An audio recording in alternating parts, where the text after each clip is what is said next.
overview of patent litigation insurance. I have a copy of the appendix, but I don't have the full report. Thank you. I had a question, please. Yes, hello. My name is Malte Beermann. I'm General Secretary of the EGDF, which is the European Games Developer Federation. So I will be on the next panel when it's about digital IPR and stuff like that. I won't talk about this now. I understand the difference. I'm a lawyer myself between patent and copyright. So still, actually I represent SMEs. Quite a bit of SMEs in the innovative context. I have heard a lot about SMEs from the two panels which were here before. Don't know if so many SMEs actually spoke up. My question would be, this whole event is called European Innovation Summit. What makes you so sure that actually the question of IPR enforcement is such a central question for the innovation policy? I understand that there are problems in China and stuff like that on the patent level, and I don't want to say that this is not something we should take care about, but is this really one of the most important questions? That would be my question.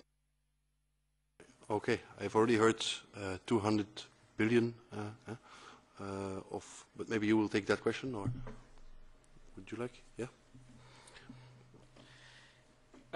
Well, I am certainly no expert on innovation.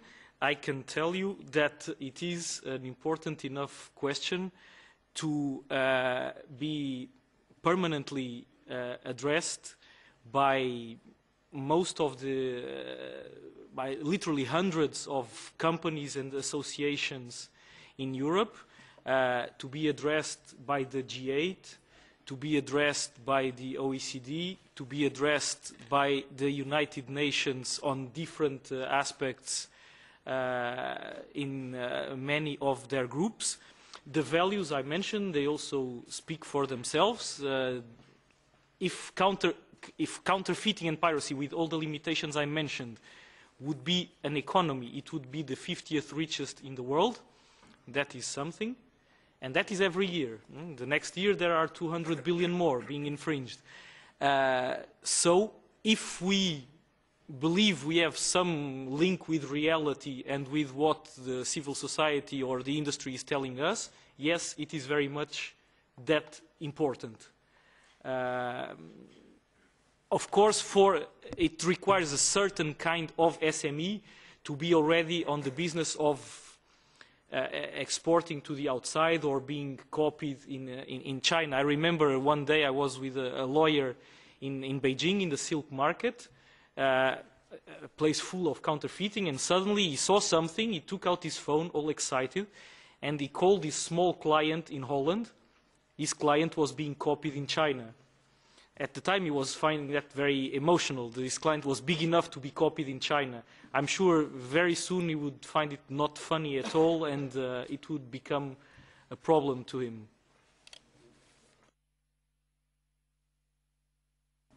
That for some products it is not really the case. If it's the lifetime of the product is shorter than 1 year, well, the time to take a patent is longer, so it doesn't really matter to take a patent then.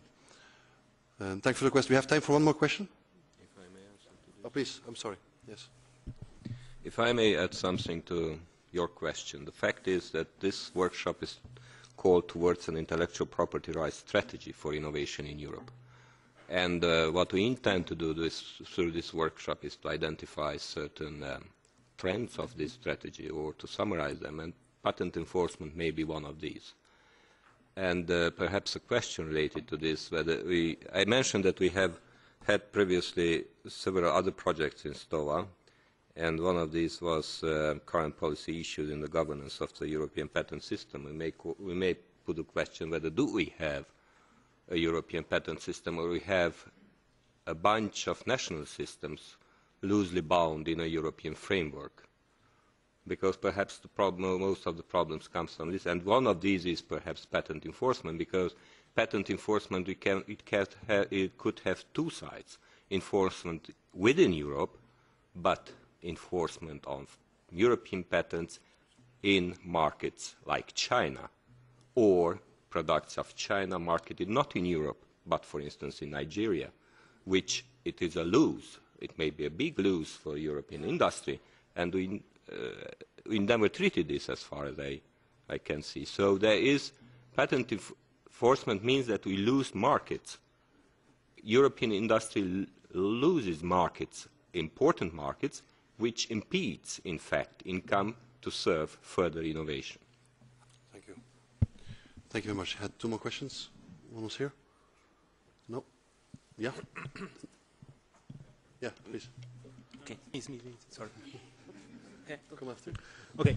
Thank you very is it on? Yes. Thank you very much. I'm Afonso Ferreira from the Head of Science Operations at the COST office. COST is a multi-governmental framework with 36 countries. So we're carrying a foresight exercise, Foresight 2030, to position Europe in the wake of the digital revolution. And in our first workshop on ICT, so I'd like to go back to the standards, not enforcement, but standards this time, because the importance of the standards is that throughout all discussions and debates, e-health, the sector of e-health, emerged repeatedly. So it's a big market already now, but it will be much, much bigger. So you saw Obama's, for instance, recovery plan, a lot of money for e-health, digital records. So as we know, the acronym GSM stands for Groupement Spécial Mobile. So my question would be actually if it could be envisaged that there will be a Groupement Spécial Santé to develop basic standards, for instance, for digital health records. That will be then one of the first steps to unleash innovation in e-health. Because, I mean, if we had these standards across Europe, we could have a lot of SMEs working on those standards, like we did for GSM and all the products and services that were on top of GSM. Thank you. It's a good idea. You should take a copyright, maybe. But maybe Ms. Janssen. To my knowledge, ETSI is working in the area of e-health. So we have technical committees that are facing this topic. And as ETSI is an open organization, sort of open to everyone who may participate.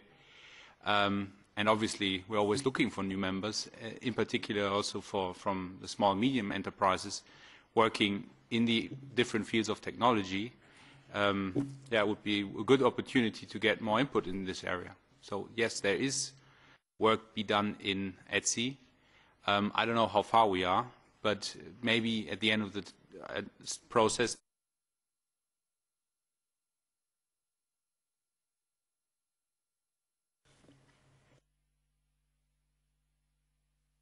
Thank you. And the last question, please, for the person in front. Yes, please. That's you.